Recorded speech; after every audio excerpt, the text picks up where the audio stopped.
Welcome to the JAZZIZ Podcast. I'm thrilled to be joined today by bassist, band leader, composer, and producer, the creative mind and driving force behind a new generational approach to jazz, and of course, best known as the founder of Snarky Puppy, Michael League. Hi, Michael. Hey, how are you? I'm good. I'm good. I guess I'll start by saying I was having a conversation with Jonathan Frakes, who you may know as plays Commander Riker on Star Trek. And he's a trombonist and a jazz enthusiast, you may or may not know. And one of the things he told me was that his son, Jameson, who's about in his early 30s, turned him on to Snarky Puppy. That was actually part of our interview. And the one thing that I thought was really interesting is that his introduction to Snarky Puppy was by a 30-year-old.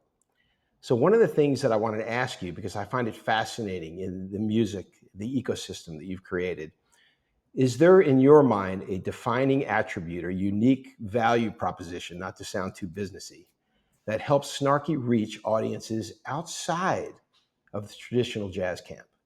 Sure. Yeah, I would just say it's a mentality. I think that when Snarky Puppy began in 2004, the dominant mentality in jazz was, um, we're all smarter than you, plebeians, you know? Um, and we wouldn't expect you to understand what we're doing because it's so complicated and we're so elevated. Um, and really, our objective when we're playing music is to impress other people who also play this music. Um, Mm-hmm. and their very unfortunate girlfriends or boyfriends that happen to be dragged along with them to these jazz Yeah. clubs in the audience, you know? Um, so it was a very exclusive mentality when I was in university. Um, and you saw that in most jazz clubs around the world, you know. And also, I think that there was a certain level of elitism and purism. And by the way, thank you very much for that. It was a very, very flattering introduction, and I really appreciate it. But I also think that I should clarify that. Well, not that you weren't saying this, but I should make clear that it is our opinion as a band that we um, were able to do what we did because we were one of several groups that were working to open doors and to combine forms of music that previously hadn't been combined in a kind of commercially successful way. I'm thinking like specifically of like Roy Hargrove's RH Factor, Robert Glasper's Experiment, Esperanza Spalding. There were several other groups in kind of like the early aughts, mid aughts that were working to take the jazz tradition and not be so precious about in terms of like mixing it with other things. So, you had hip hop coming into the equation, you had electronic music, influence of people like Jojo Meyer and this kind of stuff coming into the equation.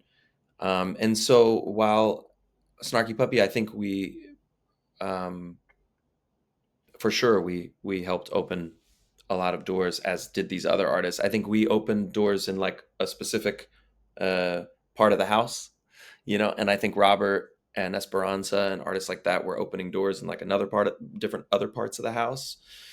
And it was just amazing, the transition, because when we started in 2004, it was really hard to find an electric bass even at a jazz festival, and we were too rock for the jazz world. We were too jazzy for the rock world, because we played a lot of rock clubs, and that didn't go over great either, Right.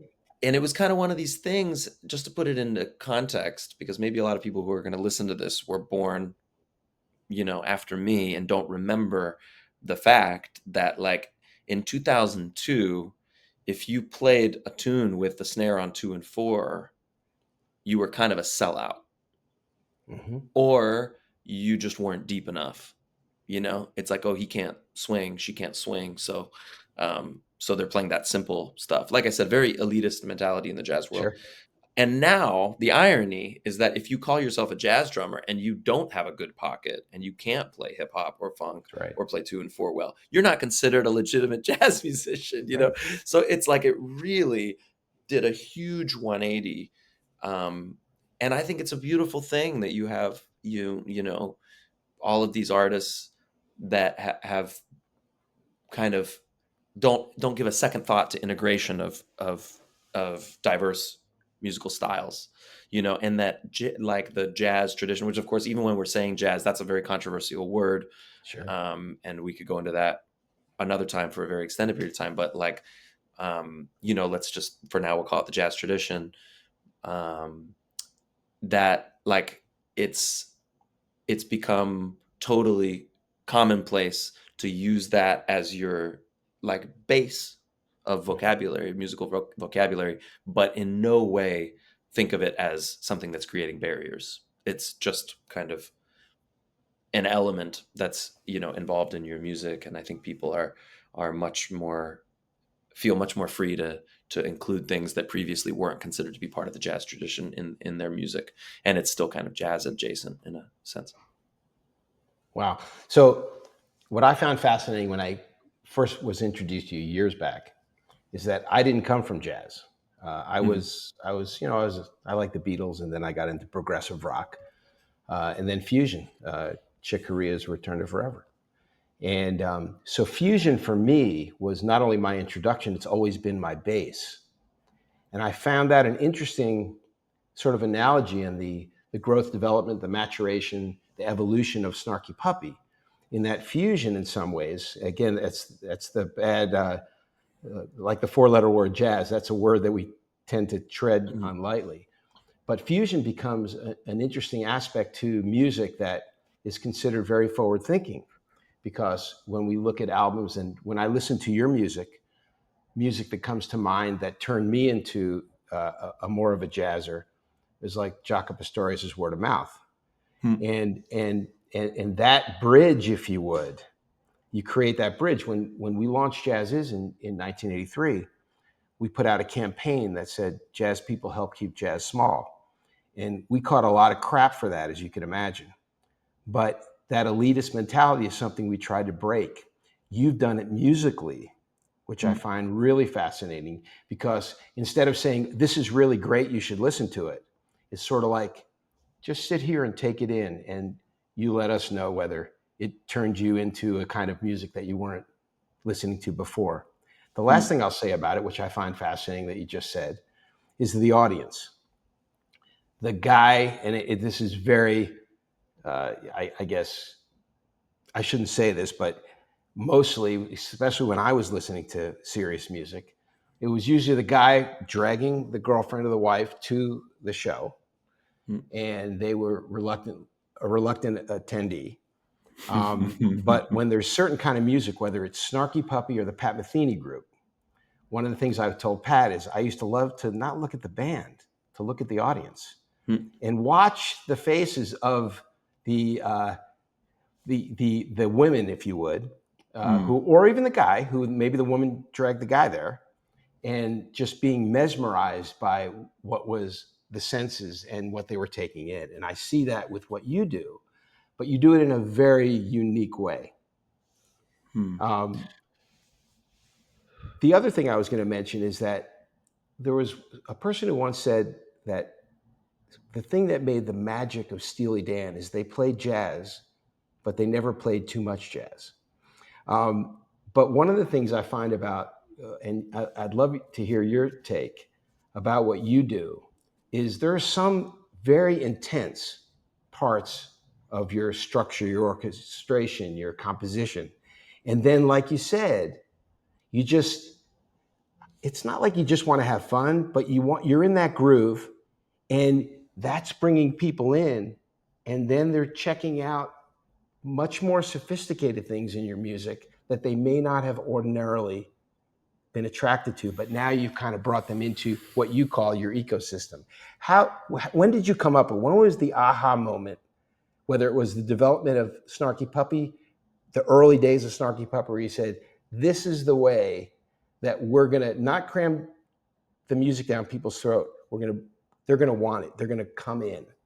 I mean, I kind of want to just go back to the mentality thing and, um, to address the first part of what you were asking.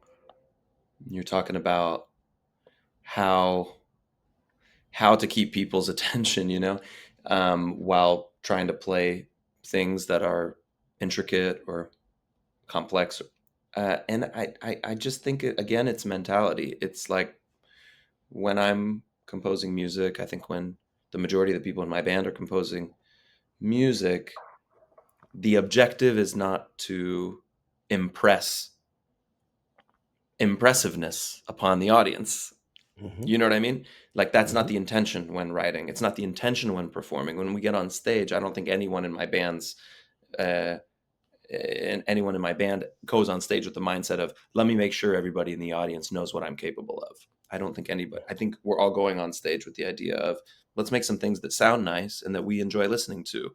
And then if you're of that mentality, for me, that kind of solves more than 50% of the problems you could encounter in terms of making music that reaches people, because you're composing with the music in mind, you're putting your ego aside, you're kind of neutralizing your insecurities.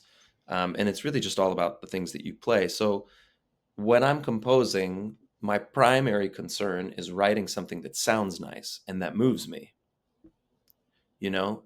Um,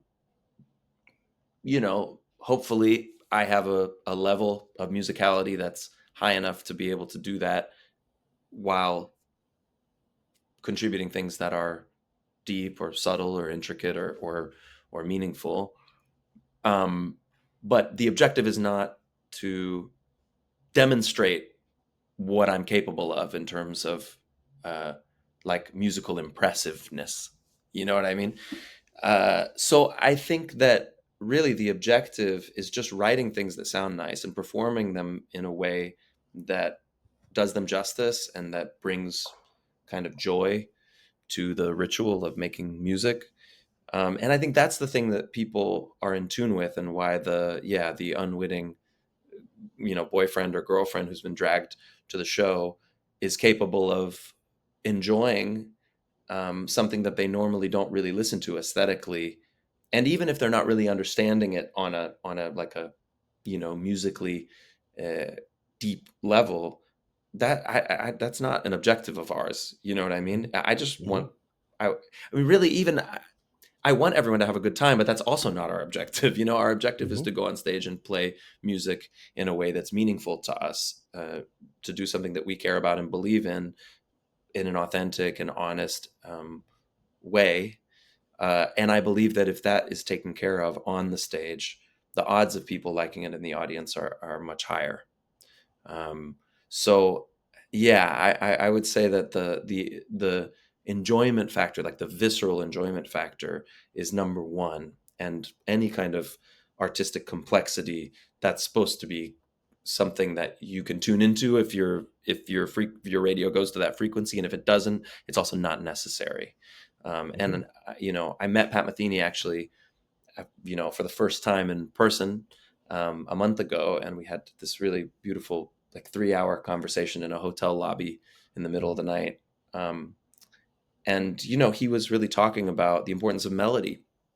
Mm-hmm. And I mean, he's a very brass tacks kind of guy. Like, he does not say something he doesn't mean. And he Of says a course. lot of things that a lot of people would be afraid to say. And he was Mm-hmm. saying, you know why I like your band? Because you write melodies, And he was like, most people don't even try to write melodies, actually, Mm-hmm. like real melodies.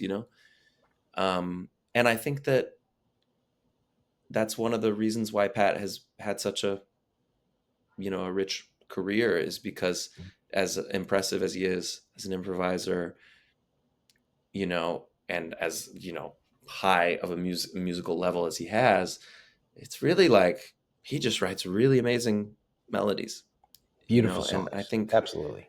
that the idea of the song,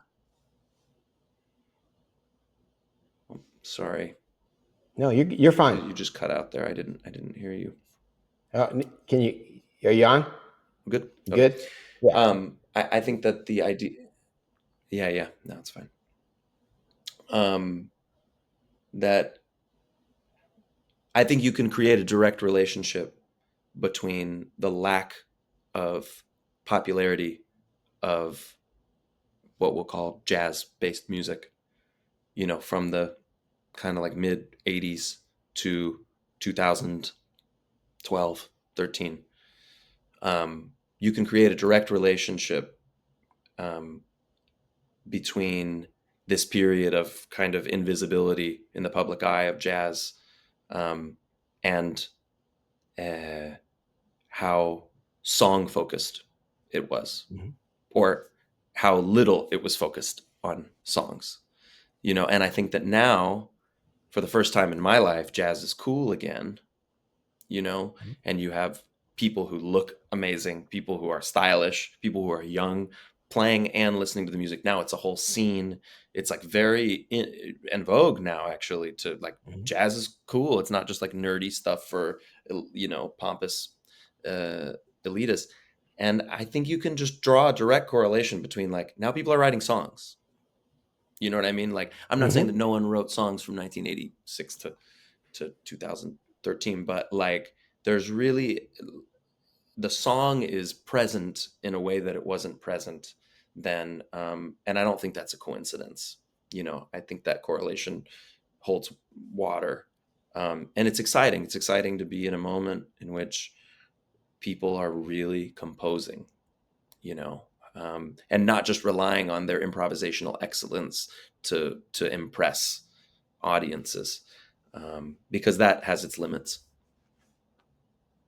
Yeah, you reminded me of something that happened to me maybe 20 years ago.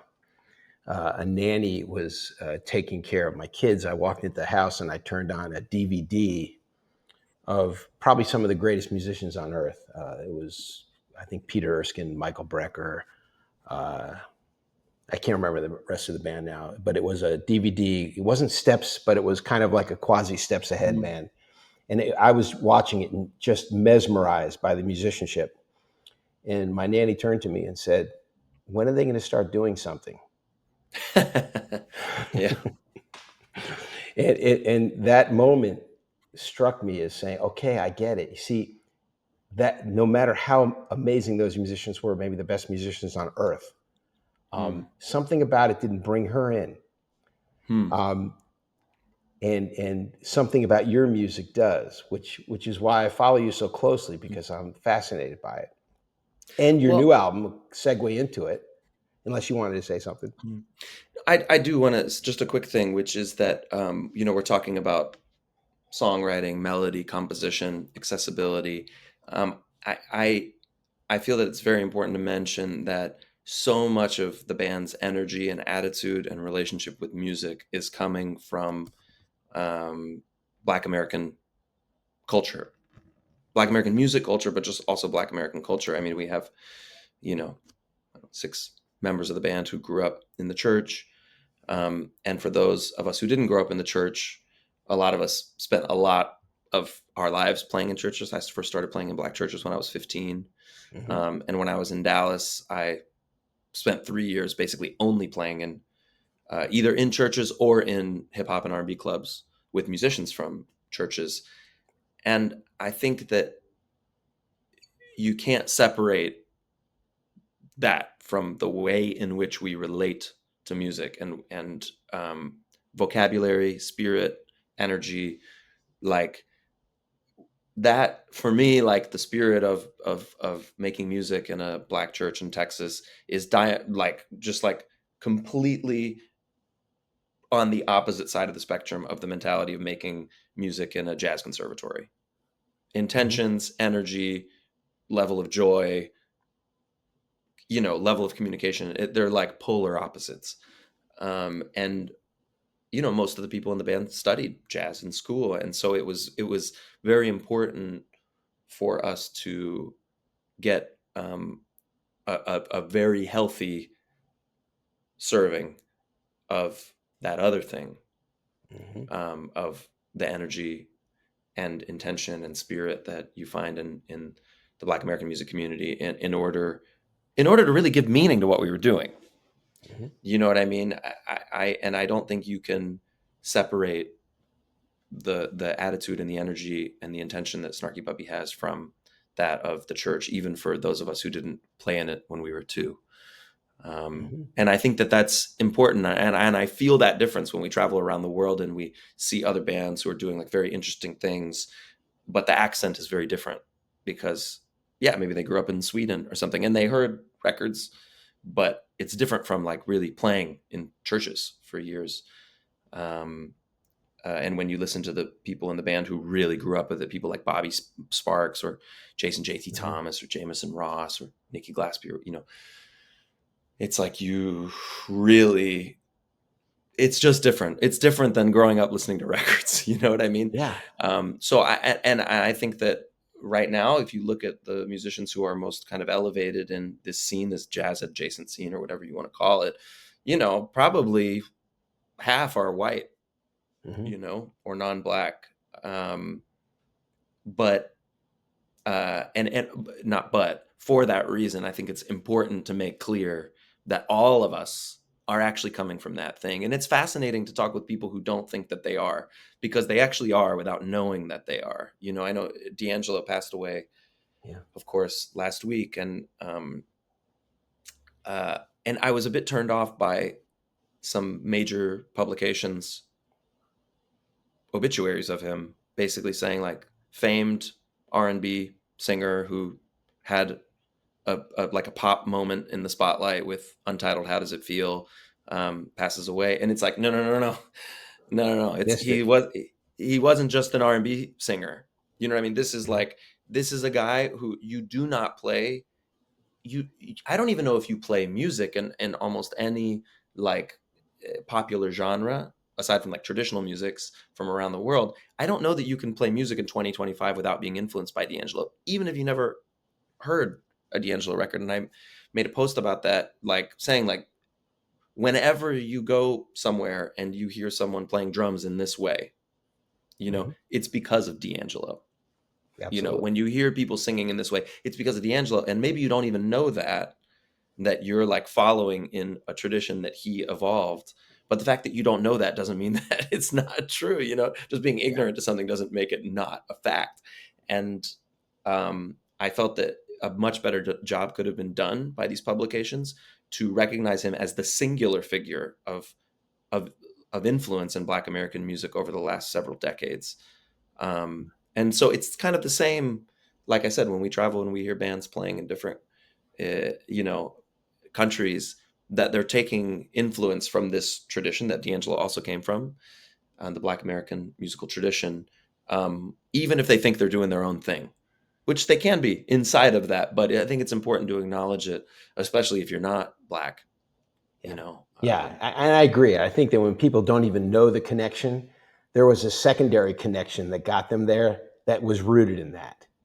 Exactly. And it's important to be curious enough to investigate that and explore that and give that credit where it's due. Because I can tell you, if we had never crossed paths with the Black church, and we had never integrated the band in every sense of that word, Yeah. because it was all, I think the first band, well, there was one Asian piano player, but aside from that, everybody else was white, in the first incarnation of the band. And if the band hadn't integrated both racially and stylistically, I I don't know that I'd want to listen to our music today. I mean, that's not to say that I listen to our music anyway, because I'm around it all the time. But like, I think it would sound very different and not in a positive And in way. your videos, and this is why I think it's important for viewers and listeners to watch some of your videos, because you can sense that joy. Hmm. Um, I think you mentioned before about enjoyment. It's not just the audience, the musicians in Snarky Puppy. There's a certain joy that you see when they're performing. I remember, I think it was the video you had with Lala Hathaway, that at the end, I could see the excitement on your face that this was taking place. And that's something I think is missed in the very snooty aspect of jazz that is the antithesis of what you guys do when you get together and make music. Yeah, I mean, first off, I believe, very strongly that people should be genuine on stage. And I think that no one should have to feel like they have to behave a certain way on stage. If you're the kind of person that's very serious and you don't like to smile when you're playing music, I don't think you should try to smile. I Right. think you should just be you, do it the way you want to do it. The most annoying thing in the world is seeing people faking things, especially when they're on stage. Mhm. Um, but yes, for sure. I think that because of this kind of toxic mentality that is largely, I think academia is largely to blame for it, in this kind of, if we want to call it this, like kind of jazz dark age, whatever, Mhm. when Mhm. people weren't really, like this thing that we've talked about in this half hour of chatting. I think that it kind of became this thing of like, maybe some people were thinking, no, like I'm too cool to look like I'm having a good time. Maybe it's too vulnerable. But also I think it comes from a kind of fear. I think it comes from this thing of like, I have to prove myself with the notes that I play. I have to be amazing and I have to be super concentrated. And I don't, and this thing that I'm doing is very deep and very elevated. And so, like, I don't want to kind of cheapen it by having a visual good time. And I think with Snarky Puppy, it's like everybody on stage does what they want to do. I mean, you can look at Bobby Sparks. He looks like he's bored out of his mind during a gig and he's playing the funkiest stuff you ever heard, but he's not bored. He's just like the most, I don't even know what Bobby's heart rate is. It's like 4. You know what I mean? He's like the most chill human being I've ever met in my life. And then you have maybe our trumpet player Maz, who might, be like philosophizing for the first 30 minutes of the gig, and then he might like crowd surf or dance around. And I don't tell anybody what to do or how to do anything. The whole mentality in the band and the attitude is like, just everybody do your thing, be you. I don't tell people to dress a certain way. I don't tell them to do synchronized dance moves. It's like people can just do whatever they want. And even though maybe that's not as like visually appealing at first glance, I think in the long run, it's a thing that everybody perceives, that this is a group of human beings that have freedom and that feel, able to express themselves however they like. And I think that that reaches audiences. And like I said, most of us are coming from this kind of church mentality of joy in a lot of ways. Yeah, So, that's great. So let's jump into the new album, Somni. sure. Uh, to me, it's for lack of a better term, it's kind of a sequel to Silva, and it's orchestral and it's big and it's deep, but very musical. So, it kind of in the theme of our discussion today, so some parts of it are pretty intense, and then some parts of it are just chill, and then it comes back to intense. It takes the listener on a journey, which is, I think, one of the most fascinating things that you do with Snarky Puppy. It's whether it's a visual journey or an auditory journey, it's a journey, and I think that's what people gravitate to. How this is your second album with the Metropole Orkest, who I love what they do. When you were conceptualizing, whether it was Silver or Somni, um, do you go back to those sort of classic, the Klaus Ogerman records, Vince Mendoza or Bob James, and say, I really like that. Um, can we do some of that? Or is this something where you say, I'd rather not do that. I'll try to do something different?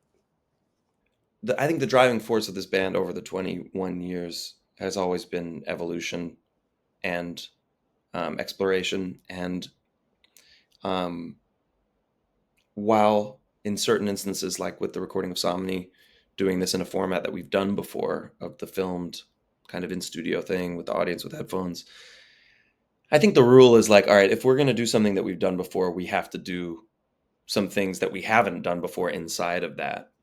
And that's for sure what the case in Somni. Okay, yes, we're going to do another live record where we build a studio and we put the audience in headphones and we do multiple nights of this new music, but we're going to do it with 12 cameras this time. We're going to do it with the symphony orchestra again, with the Metropole Orkest, but we're going to change the format. We're going to write completely new original music. We're going to change the setting. We're going to change the lighting, change the video director, the video treatment, the audio engineer. Like there were just so many things that were different. And the idea is like, all right, we're going to do it. Just try to do it better. I mean, I think just having new music alone would also be enough. But yeah, I think we try to improve and variate in every way possible whenever we do something, even if we're doing something that's kind of familiar. So it's the same every night. We do a different set list every night, different people solo on, a certain song every time we play it. I think the band gets very bored very quickly, and that's a positive thing in a lot of senses. It forces us to push forward. Wow. So I'm going to do an exercise that I did with Pat. I'm not sure he liked it, but I think he did at the end. You've played with some heavy hitters, and you're in good company. I'm going to mention the name, and then the first thing that comes to mind, Béla Fleck. Deep, like human musician, just so many layers to him as a human and as an artist. Wow. How about Nana Vasconcelos? Oh, wow. That's an interesting one. I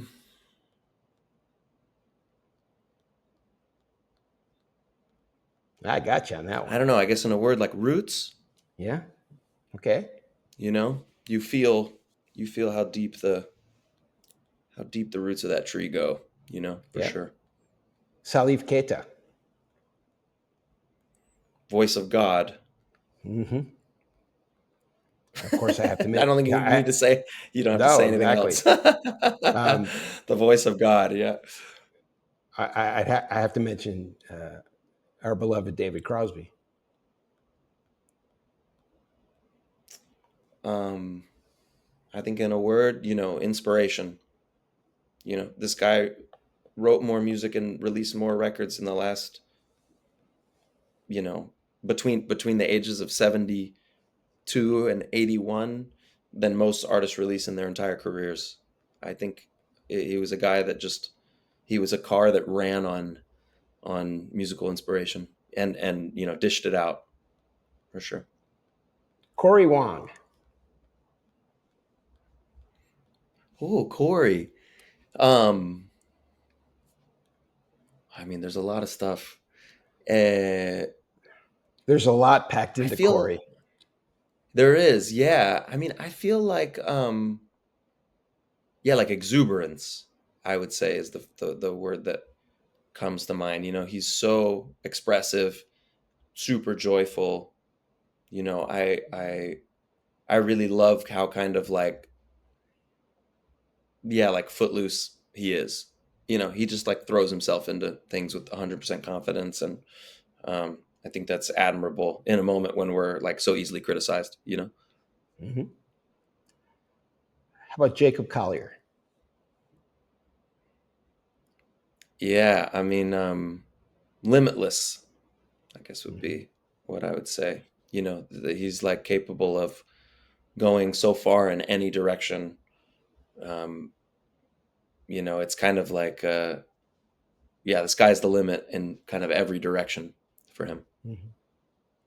So the last one is one of your longtime collaborators and founding members, Bill Lawrence.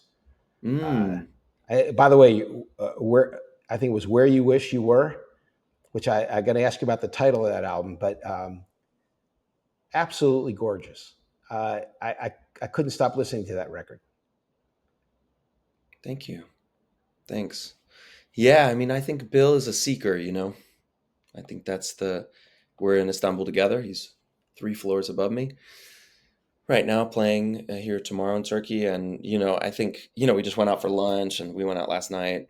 We're going to go see some music tonight. And like, he's constantly in wonder of,